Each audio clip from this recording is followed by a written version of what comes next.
Hello, hello, and welcome. Welcome to Ignited Prep's Meet the Industry Expert. I have Marie Genevieve Pollock with us. Hi, Marie. Hello. So today we are kind of shifting things around. We were supposed to have Gary Jupiter as a guest. He is a regional manager for a hotel. Quite honestly, let's face it, this is what companies are dealing with right now. Louisiana has kind of turned into a hot spot with this new Delta variant. And so he had his leadership come into town and they are making sure that they've got the stringent standards in place. So we're rolling with it. We decided not to cancel, but we thought that there's been some things weighing on both of the conversations that Marie and I have had of late. And so we're going to try to get to both topics today, but there's two topics we particularly would like to discuss. One is talking directly to candidates about how to position yourself, or if you were thinking about, if you're struggling to find a job, how to position yourself either to get that job or to possibly even shift into a different industry. And then the second topic we really want to talk about is toxic work cultures and toxic environments and what that can do to prevent businesses from attracting top talent and keeping top talent. So welcome, Marie. Well, thank you for having me. Yes, and I'm super excited. So I think, I would love to start out with you telling one of my favorite stories that I've probably had you tell me a gazillion times.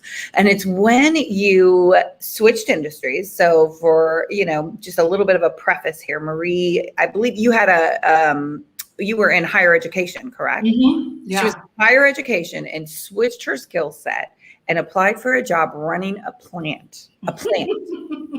Can't get any opposite than that. One. Yeah, I went from higher ed to manufacturing, and the day of the interview was the very first time I'd ever been in a plant.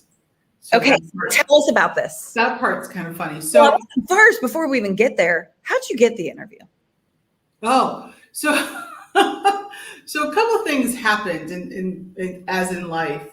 I had for a while been thinking I wanted to switch industries because I had gotten sort of, you get burned out on an industry. And this is actually kind of funny because I have a really good girlfriend named Mary Gaynor. I'm just going to say her name out into the world.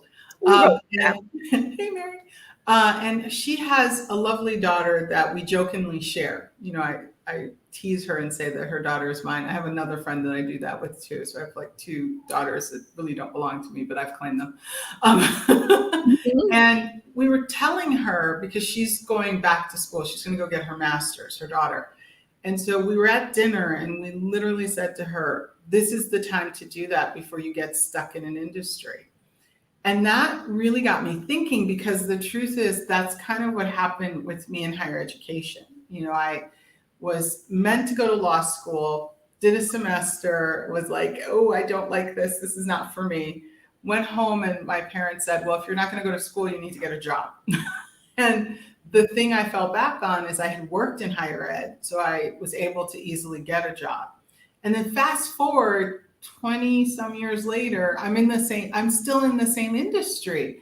And it wasn't an industry that I was meant to be in. It wasn't the thing I wanted to do. It was just, that was where I got my first job. And so because I had experience, it just progressed. And I think most people are like that. If they wake up one morning and they go, how did I end up being in this industry for so long? And that's what happened. I read something like the average person before the pandemic and the whole world went crazy. Average person used to switch careers 4 times at least in a lifetime. So go ahead. Yeah, and that's much more now because of a whole host of things, which we'll talk about when we talk about toxic workplaces. But so I was just sort of like, I can't believe that I've been in this industry so long. And granted, I did pull out of the industry for about 5 years, and then I went right back in after 9/11. Like I had an opportunity prior to that. 9/11 happened. And it was secure to go into something that I knew. And so I sort of went, this is not what I want to do in my life. I don't want to wake up nothing against higher ed. I don't want to wake up every morning and still be in this industry. So I started to look at my resume and look at all my experience. And I kept thinking to myself, I have all this experience in operations and sales and when you're dealing with students, that's customer service. So I started to think of my experience less about the industry and more about what are the transferable skills that I have. And I wanted to start my own business. And I felt a little bit like a fraud, that imposter syndrome, because I'm like, I've never worked in, some of the industries that I want to have as clients. So when the job came up for manufacturing, it was on Indeed, and I saw the job, and it was operations, it was, business, you needed to understand business. And then there was coaching that was incorporated in the job description. And I looked at it and I went, I can do that. Like, I literally looked at the job and went, I can do this. And then it became, how do I position my resume so that the first line in the job search, which is the HR department, doesn't kick out my resume, because I have zero. When I say zero, I have zero manufacturing experience. And so I started to, instead of looking at like each of the positions that I held, which were high level positions, VP of ops, VP of student services, VP of sales. I mean, I had some nice titles, but it's like, how do you parlay that into this? So I started different world. A completely different world. So I started to look at the job description and then look at my resume, and I started to pull out the things that correlated.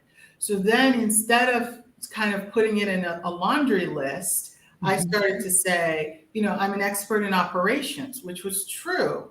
And so I understand operations. I'm an expert in, I have my coaching certification. I'm a coach, and I understand how to motivate people. So I started to really write my resume to the job description without saying that I'd ever been in manufacturing, but it was enough to open the door to get me the interview.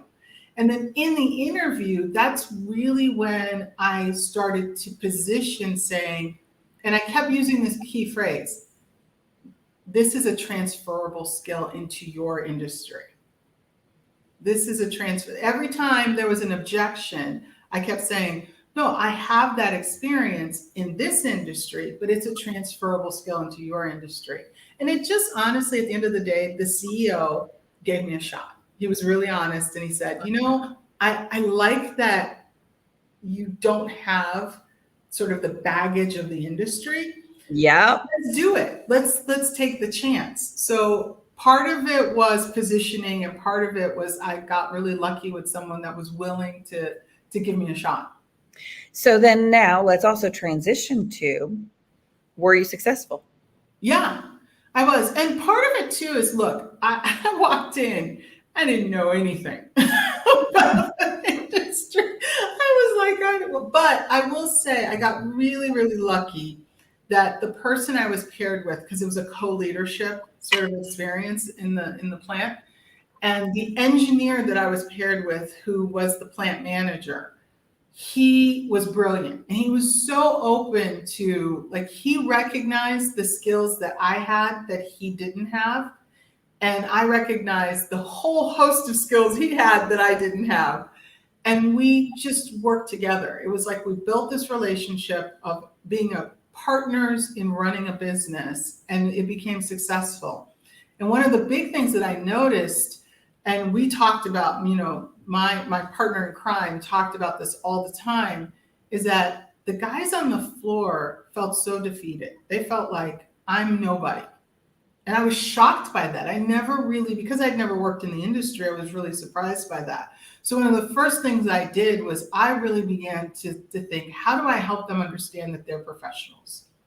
That the experience, you don't need a college education to be a professional. The experience that you bring to the table is what makes you a professional. Your attitude is what makes you a professional. And so it began hammering that into them, where, to the point, at a Christmas party, one of the guys walked up to the CEO and the founder of the organization, of the plant, and he said, I'm going to be an engineer here. I'm going to be working in engineering soon. And the guy was like, turns to me and says, that kid is not an engineer. Why does he think he's going to be an engineer? I said, because he recognizes that he can go back to school and he has the skill sets to be an engineer. Yeah. He's saying that to you.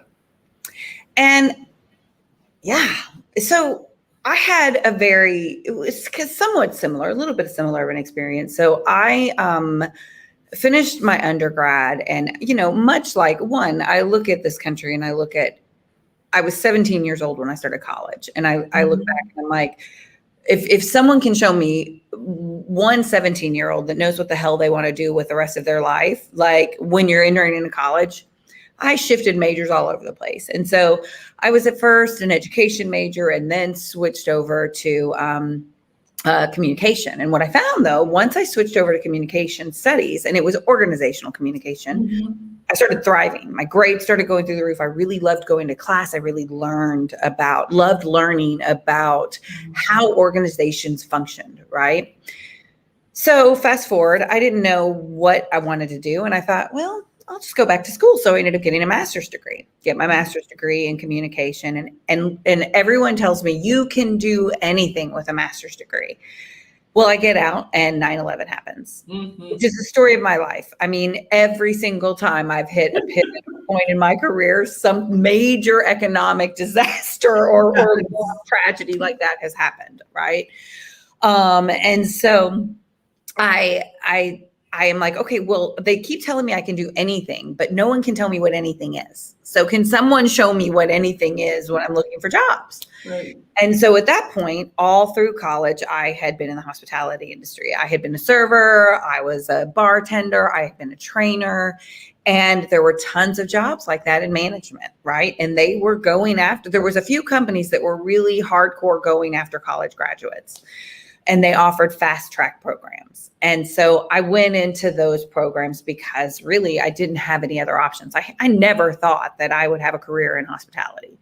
But what was crazy was once I got into restaurants, it was the best place for me ever to learn how an organization functions.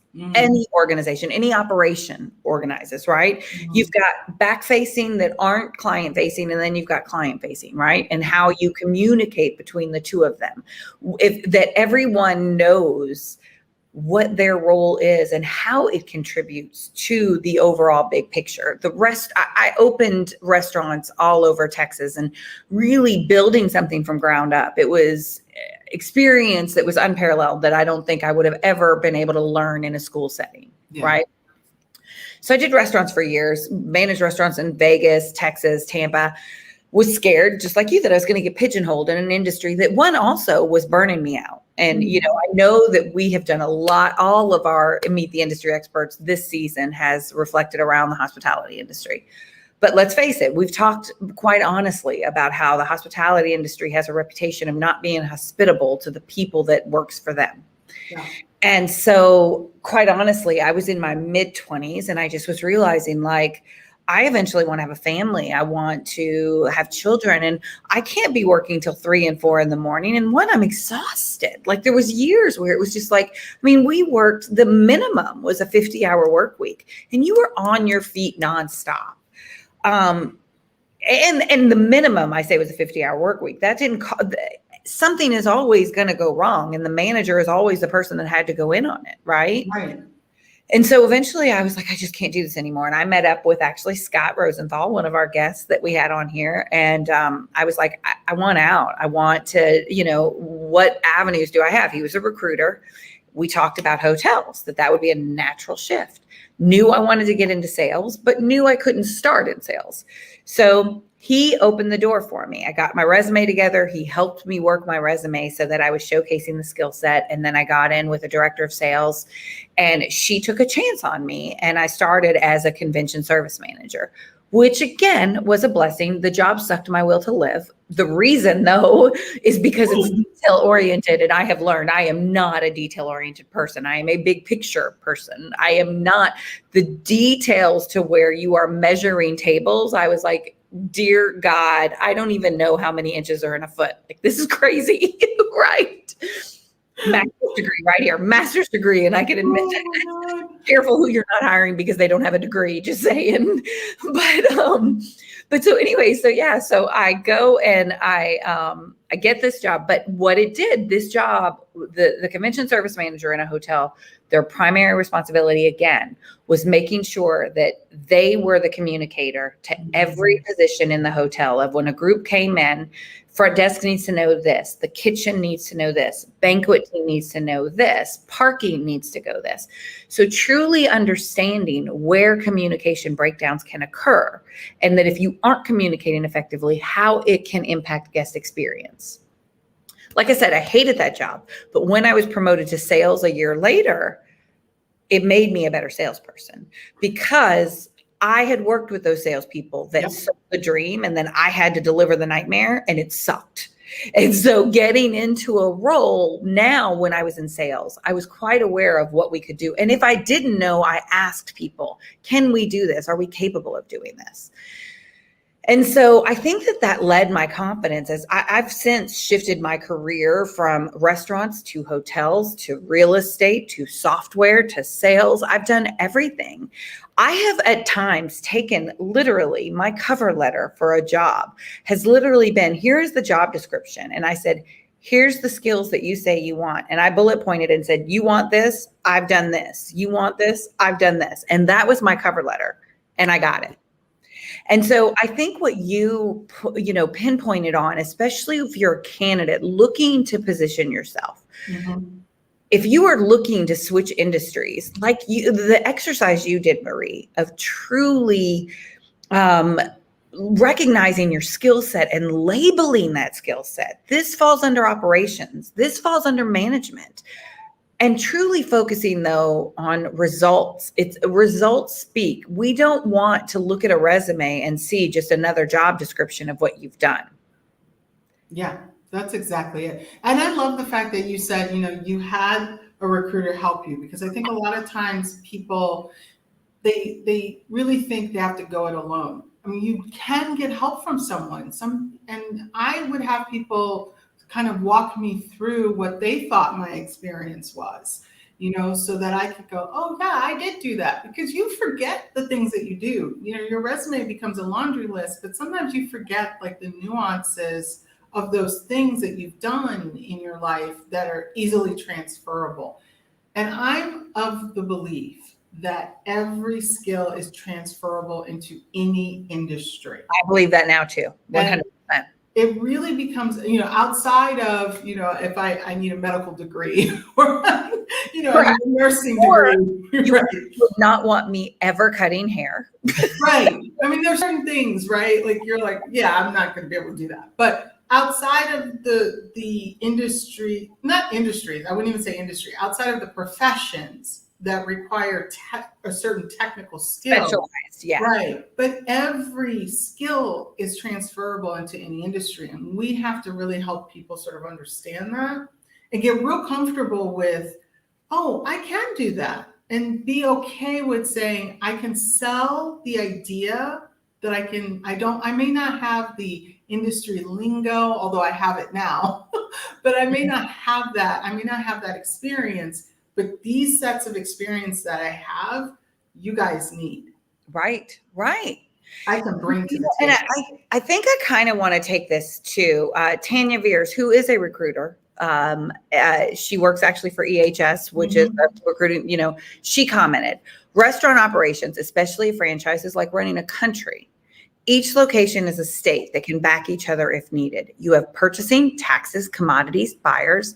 I not only learned about how the company functioned, but how countries function. Such a great, valid point. Yeah.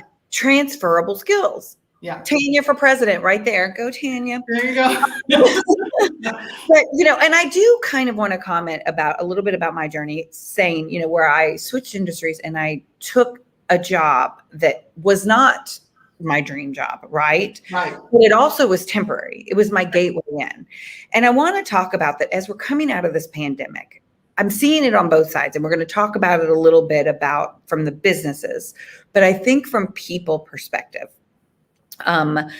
job seekers, if you are out there and you are trying to find a job, and you're coming from a place of desperation, of fear, of scarcity, that's what you're going to attract. You know, I do a hump day holla every week. And this week it was focusing on not enough and feeling of not being not enough. And I think that our society for a long time has fed us this messaging that we aren't enough. We'll be enough if we go get this, if we go get this job, if we make this money, if we drive this car, if we have this house, if we have the perfect family, right? And we've realized in the pandemic that it just isn't true, right? None of it is true. And so what I have had to realize is I've been realizing that seeking that validation and seeking those high paying jobs has really led to me living a life of seeking validation in all different areas and of never feeling completely fulfilled. And I feel that we have an opportunity right now to reset the clock.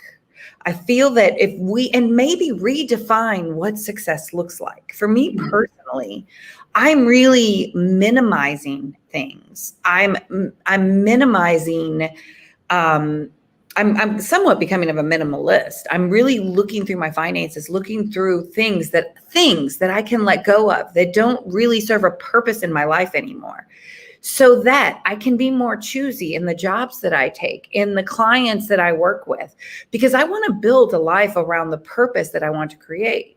And what I'm realizing as I'm doing that is it's leading to having kind of multiple streams of income. That there's more ways to get to those financial goals than what we've been sold, that it's one job that's going to lead to the miraculous thing. If there was ever a time to try out different jobs, now's the time. Would you agree? 100%. So two things. I want to jump in and say, yes, Tanya for president, big picture. Yes, Tanya for VP details. I love that. But so I would not want all of my scandalous past broadcast. Right. I mean, yes, we're going to have to change the political system because we're losing good people. But that's a side note for a different day. But yes, Tanya, yes. But yes. So, no, in all seriousness, I think what you're saying is not only spot on for individuals, but I think it's also spot on for companies. And we do have to begin to think, what are the true measures of success? We've spent so many years measuring, and I'm not anti-capitalism. That's not what we're saying. Me neither. In fact, I love it. I love competition. Right. Competition, capitalism, this is what we're built on. But the reality is that I think we need to rethink how we measure where we are as a society and where we are as individuals. Yeah. And the fact is we don't need more stuff. No. We've got plenty of stuff. What we need are more experiences. What we need are more things that bring us joy and passion. You know, what we need are things that allow us to not only have these amazing experiences and learn from those experiences, but then give us the opportunity to show gratitude by sharing those experiences with others. That's where you find your purpose. And I love that that's where you're going. And I think more people need to do that. I think a lot of people get stuck on, well, you know, I've been in this industry for 1,000 years and I have to feed my family and I don't have time for this woo-woo, find your purpose stuff that's out there. But the reality is that's not what it is. No, I've seen men and women who hate what they do, truly, honestly hate what they do, got stuck in a situation and they're struggling day in and day out. And they're trying to take care of their families, and instead they're doing great harm to their families. Because let's face it, that comes home. It comes home. They're coming home angry. They're coming home despondent. They're coming home in these horrible situations, and those things are translating to their families. And then they're going back to work, and that vitriol is still coming to work.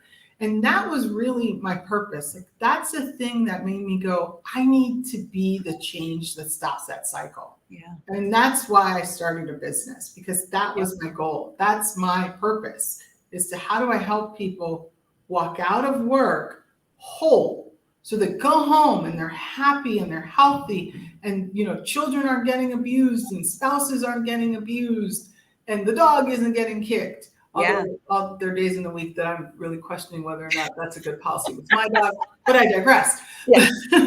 The point is, honestly, I think where you're going with this idea of how do I create a life that, yes, I'm going to make money, but I'm a whole person. And I love that you said it doesn't have to be one stream of income. It doesn't. Why do I have to all of a sudden say I'm devoting to a job that, let's face facts, after the Industrial Revolution, after the 50s, no job has devoted to us. We're Gen Xers. We walked into the job force knowing that there is no such thing as pension plans through work that were going to support us.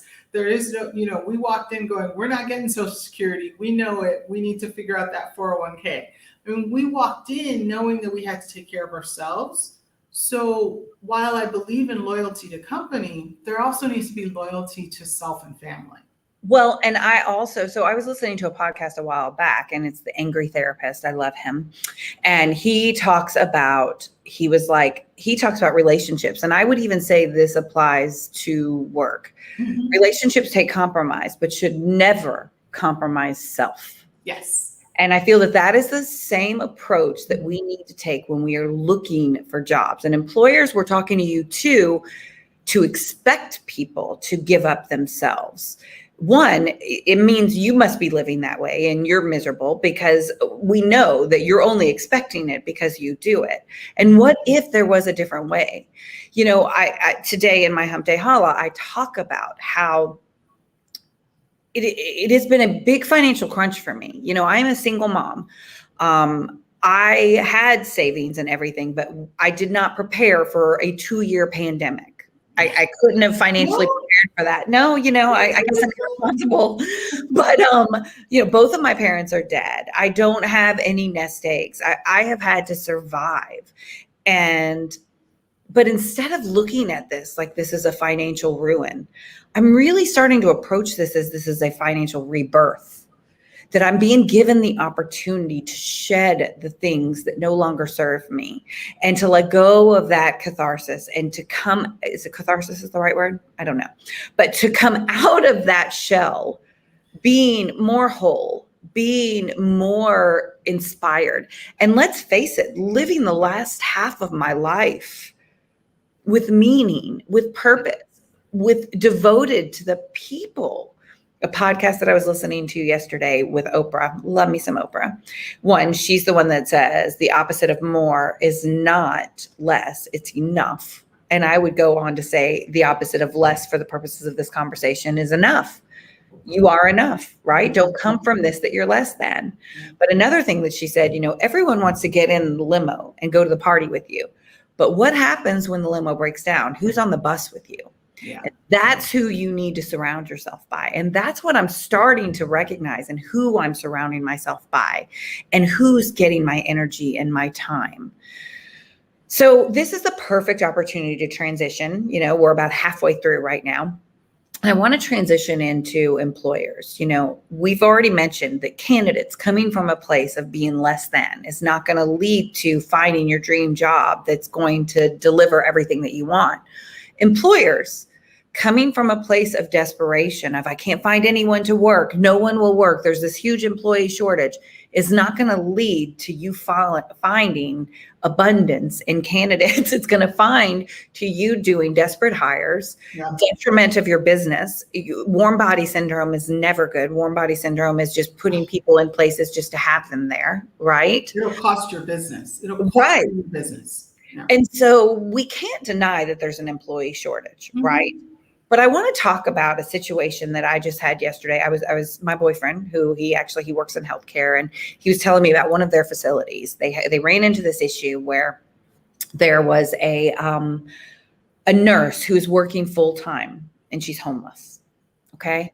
But she shows up every day for work. Obviously, she's trying so hard. She had her children in her car, and school hasn't started back yet, right? And so one of the leaders of this organization, their response was, you can't have your children in the car. And when my boyfriend told me this story, my heart sunk. And I was like, my God, We have become a non-compassionate society. We say there's an employee shortage, yet this is how we treat people that are showing up. Think about the employees that are showing up right now. You can't walk into a restaurant and not have a longer wait and not see the misery that these poor people are enduring. If they're getting that from their employers too, what gives? And it's not just restaurants, it's every industry. It's every industry. Restaurants, it's every industry, right? Yeah. And so I want to talk about, what does that toxicity of the place that you work for, what does that do, and how that can not only damage your brand, but can prevent you from finding top talent. Marie, you've got a story you want to share about a hotel in Las Vegas that you just experienced, and I have another story as well. Go ahead. Well, I want to address the story of the nurse, because it's like, that's so amazing to me. Here's an opportunity for a company to not only show compassion, but to really show that we care about the people that do the work that keep our doors and our lights running. Like, how? And let me tell you, in Baton Rouge alone, there are 4,000 open nursing positions. We are not New Orleans. So 4,000 open positions. And that's the way you're treating the people that show up. Go ahead. Yeah. And how hard would it have been to say, hey, let's bring the kids in, let's find an empty office space for them to be in during the day. And let's figure out how we get you some housing, even if it's temporary housing, because she's showing up every single day. She's doing the work because she's trying to earn a living so she can put a roof over her head and the head of her children. And as one of my friends told me a long time ago, and I'm realizing this more and more, it is so expensive to be poor. And that's a prime example. Yes. And so that's when we talk about companies rethinking their benefits, this is a great example of that. Companies are focused on, yes, you need to pay people more. We all can agree with that. But what people really want are benefits that are going to help them support their lives. How hard is it to be able to say, if you've lost your home, we as an organization will try to help you, even if it's a small business loan, even if it's temporary house, a couple of days or weeks of a hotel stay or something that allows your employee to not have to worry about where their children are going to be or where they're going to lay their head, so that they can come in and work for you. And talk about relationships. Hotels are hurting right now.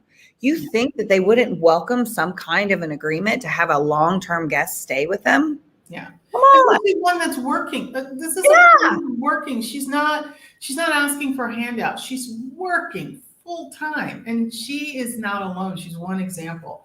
And I think the other thing that companies sort of forget, and goes back to the story that you want me to tell, the Vegas thing, is that they're so focused on that external brand that they forget it's the internal brand that creates the external brand. Ooh, girl, whoa, say that one more time. It's the internal brand that creates the external brand.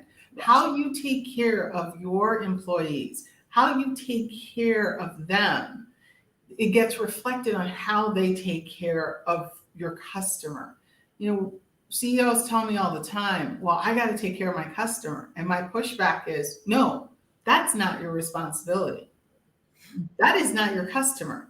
Mm-hmm. Your customer is the person that you employ. Yes. They are customer facing. Honestly, how many CEOs do you know that are going to be walking into their restaurant, their hotel, their place of business, and actually talking to the customer about the details of whatever it is, the work that they're doing? Exactly.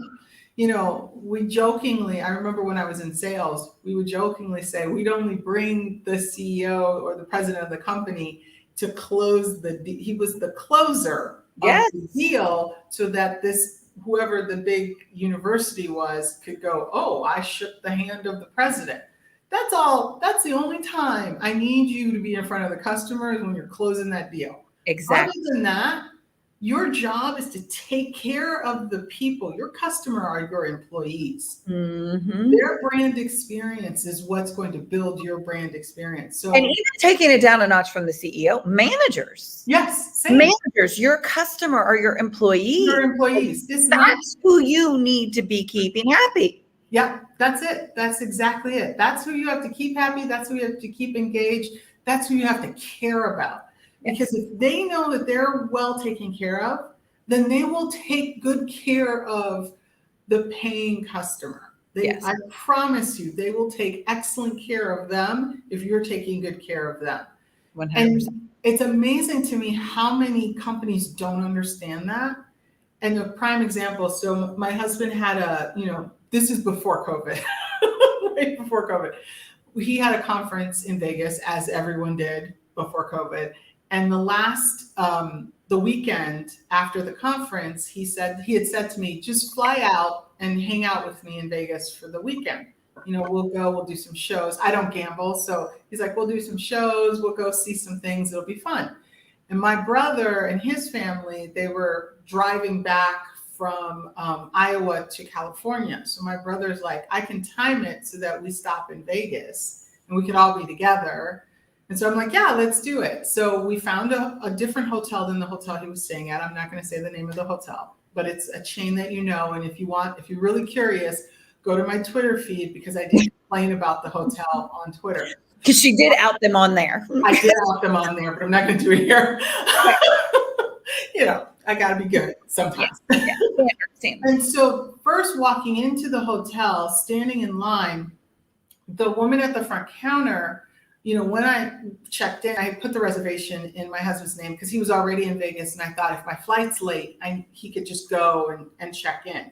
So I checked, but I also had my name on it. And it was under the credit card that had my name on the credit card. So I'm checking in and she's like, I don't see this reservation. I said, no. It's not under my name. It's under his name, but the credit card that's reserving it is under my name. And so her reaction was, oh, fine. Like, I'm like literally as you get paid. Right. I literally did am I being punked? Is Ashton Kutcher going to come out in a minute here? And so I smiled at her and I said, I'm so sorry that I'm disturbing you, but I just want to check into the hotel. Sarcasm, I know. And then so she proceeds down this path of just being really nasty. So my husband's just like, let it go. Just let it go. You're not going to change her attitude. Just let it go. So I'm like, thank you. We leave, get to the room. There's mold in the room. So how do we find out there's mold in the room? I decide I want to take a shower because I've just gotten off a plane. I go to take a shower. I'm in the shower. I look up. I see black mold on the top in the vent. My husband is deathly allergic to mold. So I immediately say to him, you can't take a shower. I got to call the front desk because there's mold in the room. I call the front desk. I tell them there's mold in the room. And the literal reaction was, what do you want me to do about that? And this was before the pandemic. This was before the pandemic. And I said, well, you have a guess that it could kill him. So I'd like a different room. I'm not asking for my money back. I'm asking for a room without mold. It's a funny thing I have, this whole health thing. Yeah. And so the front desk then's giving me attitude. Fine, we'll find you another room. Meantime, I'm getting pissed. Yeah. So I start to tweet. And I start a series of tweets about how this is completely inappropriate because I had asked to speak to the manager. She gave me attitude about speaking to the manager. I finally talked to the manager. The manager apologizes and says, we'll get you another room. Oh, can we give you? I said, look, I think you misunderstand. I'm not looking for you to give me things. I just want a room that's safe. Yeah. Otherwise, I'll leave and go to a different hotel altogether. Mm-hmm. Like, I don't have to be here. And so until I was on Twitter and then that feed started to go out, finally, the CEO of the hotel chain answers on Twitter apologizing and said, we'll rectify the situation. And then we suddenly get a room right away. And I was just thinking in my head, you're treating me this way. I know you're not treating your employees well. And sure enough, we were sitting in the restaurant of this hotel waiting. As I was, doing this, my husband's like, I gotta eat.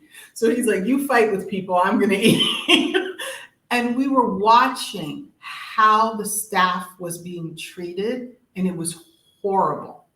Absolutely horrible how they were being treated. So when companies say to me, oh, we treat our customers really well, and yet I'm watching you treat your employees horribly, or you're treating your customers horribly, but you're all over media talking about the brand experience and how we love our employees. We love our employees. We love our customers, and you're treating them horribly. Don't think people don't see that, and don't think people are not going, I don't want to deal with that brand. And I promise you, we said to them, we're never coming to this hotel, and we're never going to any chain associated with you. Yeah. And even if, here's the deal though, Marie, even if you didn't know that the employees were treated horribly, that translates always to a negative customer experience, Yes. And so I just had an experience. I went to a movie theater. Now, obviously movies right now are in the rest of the world. They're struggling to find people, right? So I go in to see this movie, and I have a rewards card, and I was just like, hey, as we're paying, I'm like, can you please make sure to add this to my rewards number? And the girl, very soon, she was like, I can't do that. They have to do that in there. And I was like, I've done this before, and they always tell me it needs to be done when I'm paying. And she's like, no, it's got to be done in there. And I was like, okay. And so as soon as we walk away, she gets on her phone, and I'm like, oh, I'm sorry, I'm disturbing you. So I go in, and of course I was like, I'd like to have these tickets added to my rewards. Oh, you have to do that at time of purchase. I'm sorry. I'm like, you've got to be kidding me right now. And I was like, I need to talk to a manager. So the manager comes out, and the manager, of course, is like heartfelt. Let me fix it. And then one of the other employees, who was really working hard, sweeping away and everything, is like, we've gotten complaints on her all day long. Her attitude is just awful. Telling me this, right? And so this goes from that, I know where it's coming from. This girl literally sits in a little cubicle, and her job is to say, what movie? Here you go. Take the money. Thank you. Enjoy the show. That's it. That's it. Right? So the standard is probably somewhat lower, right? And especially they just need people sitting in that role. But what they fail to recognize is that's your first experience. Yes. Before I even walk into the door, that's the person that's showing me what my experience is going to be like inside. And I'll tell you, most cases, I just would have left. I would have been like, forget this. And how many people did just walk away or never come back, right? Or go to a whole different movie theater across town. Yep. And I think that again is, we've talked about how a lot of employers right now are like, just don't do it again. They've gone away with any kind of standards, with any kind of progressive discipline, with any kind of coaching, because they're just letting people get away with anything because they're in warm body syndrome.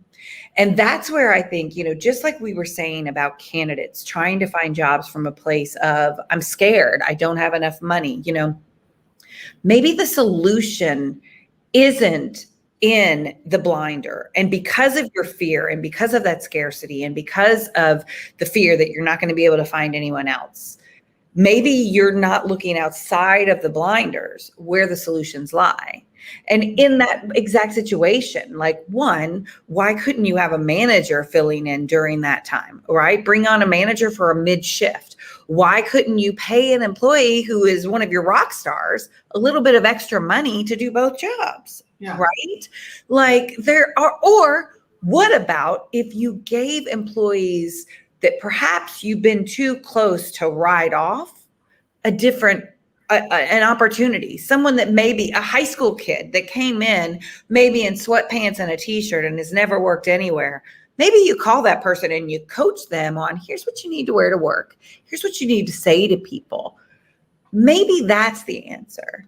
And so I think that it's really important to realize that we cannot have corporations and businesses that are front facing, client facing, that we're not holding employees accountable. That cannot be the answer in this employee shortage. And more seeming like that's the answer. Well, and it's again going back to your original point that it's all based in fear. So I'm afraid I can't find anybody. So I'm just going to hold on to someone that I know isn't good. And I'm not going to train, or I've tried to train and it's gone off the rails. And I don't, because I'm so short-sighted. So my husband has this expression he loves to say is jumping over dollars to get to dimes. That's my favorite. Yes. Yeah, he says this all the time. And I always say jumping over dollars to get to pennies, but I like that. I like dimes. And I think it's a clear indication of people doing that because they're so short-sighted that they're not realizing that this really toxic person that is customer facing, that is supposed to be giving a customer experience, is turning away more business than you even realize. Right. And so now you're doing this because you have a shortage and you're not realizing, let me open up my mind to really think about a unique solution to this problem, as opposed to saying, oh, I just have to keep them because there's no one else. I had a client yesterday that had a similar situation where they're holding on to someone because they're like, we don't have anybody to hire. We don't, there's no one. And I said, do you have someone in the organization that has the right personality, the right behavioral skills, the right cultural fit for this job? And they're like, yeah. I said, they just don't have the technical skills, right? And he says to me, yeah. I said, can you teach them? Are they trainable? And he's like, well, yeah. I said, then that's who you need to put in, as opposed to having this person that you're holding on because you're like, oh, this person technically knows the job, but they're doing a horrible job. I said, how many customers have complained about this employee and how many internal customers have complained? Everyone this person comes in contact with has complained. Yep. Well, and I think about prime example of, one at a movie theater, what we're talking about. They've got technology set up to where people can purchase tickets from a machine like it's an ATM machine, right? So that same movie theater had that person that was in the movie theater and then had someone that was standing at the front taking tickets. What if that person, and the person at the front taking tickets was just beautiful. They were so sweet and nice and kind and they took care of me. What if that person was leading people and guiding them how to do technology instead of having someone in the daggone thing at all? Because they could take the tickets as well as guide them. Again, solutions outside of the box that people are not looking at. Right. And I think that goes to, but I also think about this also, we have to remember that managers in buildings right now are under so much pressure and stress, right? They're the ones having to do the schedules, having to figure out the shortages. Who's supporting them when they're stuck in these positions? If you are a regional manager, you don't just fly in, spend a day and feel their pain and say what I've always seen districts do is, thank God I'm not in there. I can't wait to leave that place. It's like you get to leave the problem and then the problem isn't getting fixed. That's not your job either. As a regional, as a district, as a person that is above the manager, as a general manager, you are responsible for helping people figure out these solutions, helping coach them to that they can make a more sustainable business so that everyone can be profitable. And so if the managers are struggling with it, then the general manager needs to be helping. If the general manager is struggling with it, then the regional needs to be helping them. If the regional is struggling, the VP, and then the CEO, whatever. But that is what it is going to take to really get outside of these fears. And quite honestly, these CEOs and these upper level management positions that are so used to being in their little corner offices and don't know what these people are facing every day, you don't stand a chance of winning credibility. A chance. You don't because you're focused on the wrong customer. You think it's your stockholders that's your customer. You think it's that outside person that's your customer. And I'm telling you, your customer, if you own the business, if you are in the C-suite or the executive team, your customer, your only customer are the people you employ. Those are your customers. those are the people you have to make sure are successful, and they will make sure that everything else is running smoothly. And the companies that do that and know that, they're successful. They are successful. Absolutely. It's got to be it's a shift of culture, and it's a shift of recognizing that what's my role as a leader is to serve the people that are in my organization. That's my role. That's who I serve. Those are my customers. Those are my customers. Those are the people that need to have the amazing brand experience. Absolutely. So, all right. So, well, we have reached our time. Obviously, we didn't have any problem filling the time today. So thanks for joining us. Tanya, thank you for joining us. Hope that this helps some people. We are really excited. Next week is our very last episode of the summer series. Super, super, super excited to sit down with Nick Cirillo, who is the CEO of Nick's Pizza and Pub, and also just he lives these principles. That's why I have looked forward to this interview with him the entire series after Marie shared with me his philosophy and how he leads a company and how he has been so successful over so many years in an industry that is relentless, right? Mm-hmm. So super excited to sit with him next week. And for everyone else, thank you. Thank you, Marie, for, again, amazing conversation. And we will see you all next week. See you next week. Bye. Bye.